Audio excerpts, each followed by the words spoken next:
I find it crazy that these projects like Solana are still the size they are today, even though people like me and you that utilize these platforms, that trade on these networks, that buy and sell tokens on these networks, we know how inefficient some of these networks are.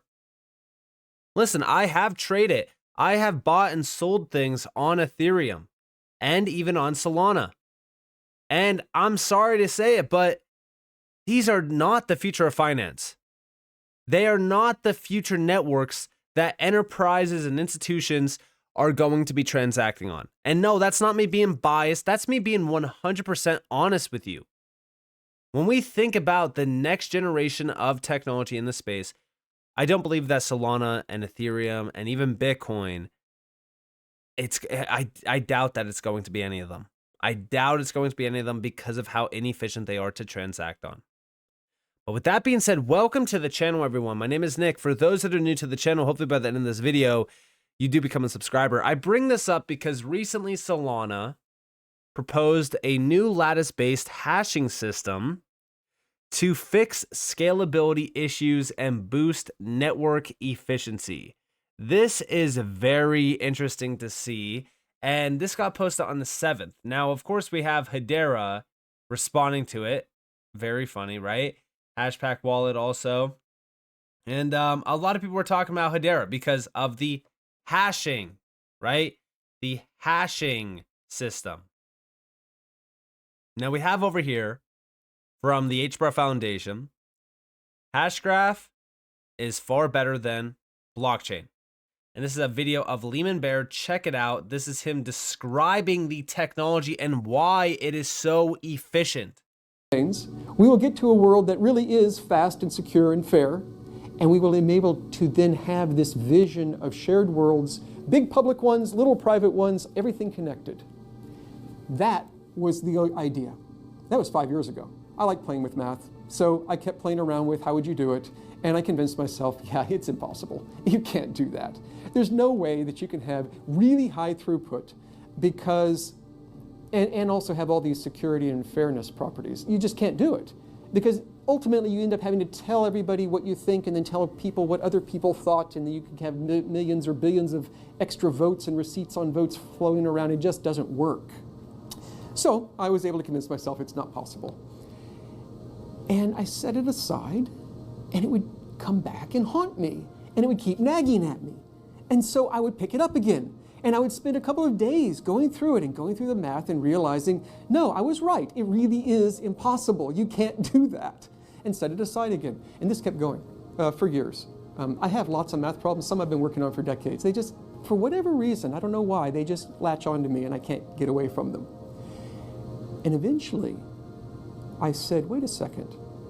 If we're all just talking to each other and you include a tiny bit of extra information, we could each end up with a complete history of exactly how we talked to each other in what order. But if I had that, I would know exactly how information flowed through our community. I would know what you know. I would know when you learned it. I would know what you know about what Alice knows, and what you know about what Alice knows about what Bob knows, and about when they learned it. I would know so much that I could take one of those huge, impractical, impossible, too slow voting algorithms and do it with no votes at all. I could just sit here and say, oh, I know how you would vote, so don't bother voting. Don't tell me your vote, I know it. I'll just pretend that you voted, and I'll just pretend, and I'll just get to the conclusion. And so all we do is we just talk the way we would talk anyway to send out our transactions. We had a tiny bit of information, and it gives us this entire history. The history is called a hash graph that lets you see such incredible amounts of information about who knows what when, that then you get consensus for free. But that's where we're going, and we're at the very early stages. I mean, the planet is at the early stages of what ledgers can do. And I think whatever you think that ledgers might be able to do, they can do that, but they can also do more. And we are just as a species beginning to learn what the final limits are. And we're pushing as fast as we can along that path. And so this is the gateway to the next net. This is it. This is the next net. And yeah, listen, as we really think about the tech and how all of this has really kind of morphed into reality, Lehman Baird, who is one of the individuals behind Hedera, as we really think about what has happened over the last couple years and how big Hedera has become, it's because of the technology behind it. It's one of the fastest growing ecosystems in this space, from the enterprise side, from even the retail side, from every single front, and it is because of how efficient this network is. Now, the enterprise side is crucial to focus on because we're going to be addressing that here in a second. But what I find crazy is that today Solana still has over $92 billion in market cap tied to its name. It's still the number 6th largest crypto-based project by market cap. And this is insane to me because if today HBAR had the same market cap as Solana, we would be trading at over $2.41. That's not even at the all-time high, which would be a $3.19 HBAR. This is possible simply because Hedera's tech vastly outperforms Solana's tech.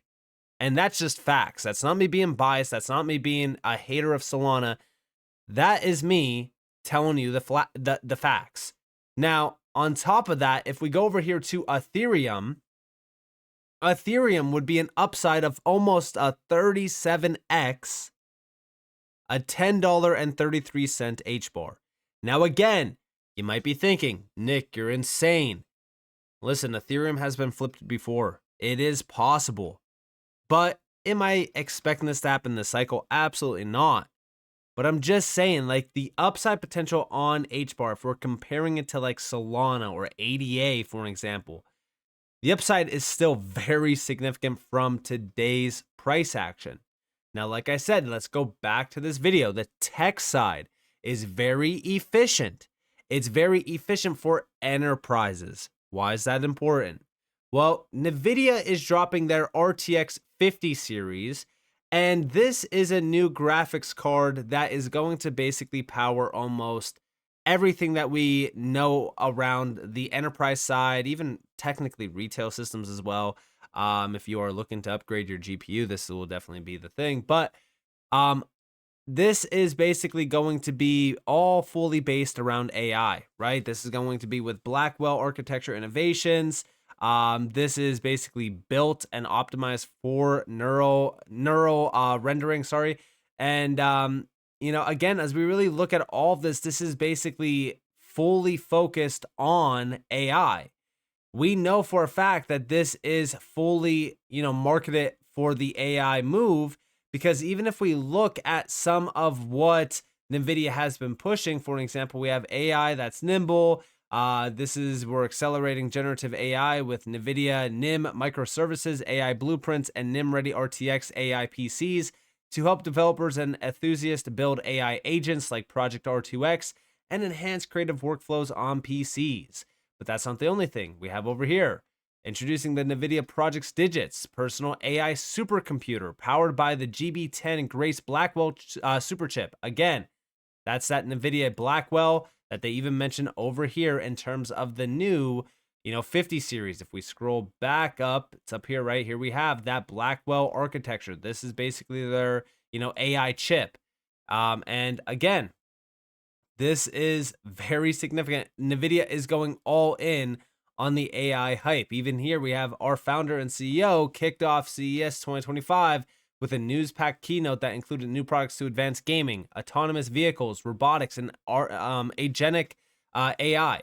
So again, if we're thinking about this, the AI space is set to erupt with the new 50 series because we're going to be hearing a lot about AI. But remember that NVIDIA is also making these GPU cards for enterprises. Enterprises run on NVIDIA. They also run on Intel. Why is that important? Well, because again, we think about the enterprise sector. We think about very efficient tech. And of course, we have to think about the fact that last month, NVIDIA and Intel with Equity Lab, working with Hedera's consensus service, unveiled verifiable compute. the first hardware-based solution to audit and govern AI workflows, leveraging the Hedera consensus service to create an immutable ledger of AI computations for compatible NVIDIA GPUs and Intel CPUs. They fully break it down in this video on how it all works. Here we have two AI powerhouses come together, and here we have the 5th gen Intel computing chip and then the GPU architecture as well. Meet your new AI notary as well. This is with, of course, Equity Labs, integrated into best-in-class AI solutions. And by the way, did you catch that? Let's go back real quick. Databricks, ServiceNow. ServiceNow powers 80% of the Fortune 500 companies. Oh, they're also a GC of Hedera's. Oh yeah, that's right. They partnered up with Hedera for automating digital workflows around the enterprise sector and for their clients. Their clients are 80% of the Fortune 500 list. This is very important information to note. Now, of course, we have the full-on, breakdown of how this looks. Okay, you can pause this if you want or go watch it on a separate tab. And, you do see Hedera being tapped in and mentioned here in terms of the HCS service. All of this is transactions. Guys, when we think about what's happening here, we are literally witnessing one of the biggest changes in tech. An evolution like no other, with AI and DLT and blockchain converging at rapid pace.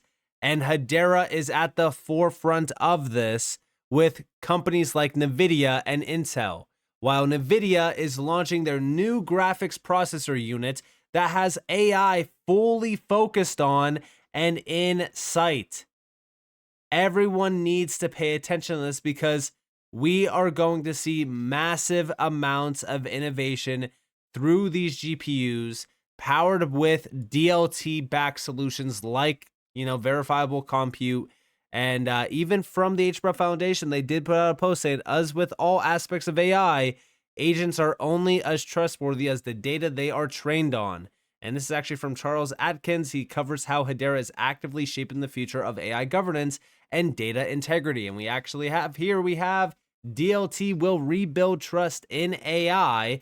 During the 2024 US election campaign, a deepfake video spread around social media, falsely alleging voter fraud. Now, again, this is all through AI. We need to make sure that these AI risks are completely under control. And the best way to do that is with DLT. With DLT, there are no secrets. DLT changes the game by recording all data and updates on an immutable ledger, a permanent digital record that ensures every change is traceable. And, if we improve the data quality, we improve AI. That's as simple as it is. And we could tackle misinformation. We can make sure that we have AI under control. And I do think that this is going to pave the way. I mean, you could see it. You could see it in terms of the mandates and the government's regulatory, pushes when it comes to AI. Hedera is at the forefront of this, working with two blue chip names. Everyone knows Intel and everyone knows NVIDIA. My computer that I'm recording this video on, for an example, right now, has a NVIDIA GPU and an Intel CPU in it. And majority of the enterprise grade sector also has the same exact setup. So as we think about how embedded Hedera already is, it's insanely embedded. And I compare it to some of these projects, and I want you guys to realize, listen, we're in the big leagues now. Hedera is not some small project. Hedera is becoming a household name. And I kept saying that for the last few years now, 4 years roughly in the making. It will be 4 years officially, around roughly February or May of this year. So definitely focus on that. And I want you guys to understand that Hedera is paving the way. It's paving the way to become a top 5 project. I personally believe that Hedera is 10 times more bullish than Solana. But hey, that's my opinion. That is a little bit more biased, but that is my opinion. So with that being said, I hope that you guys enjoyed this video. If you guys did, definitely leave a like, subscribe, turn notifications on because more free content. You guys are more than welcome to follow me on Twitter and join the free Discord in the description below. And with that being said, guys, it's been Nick. Thanks for watching. Peace out.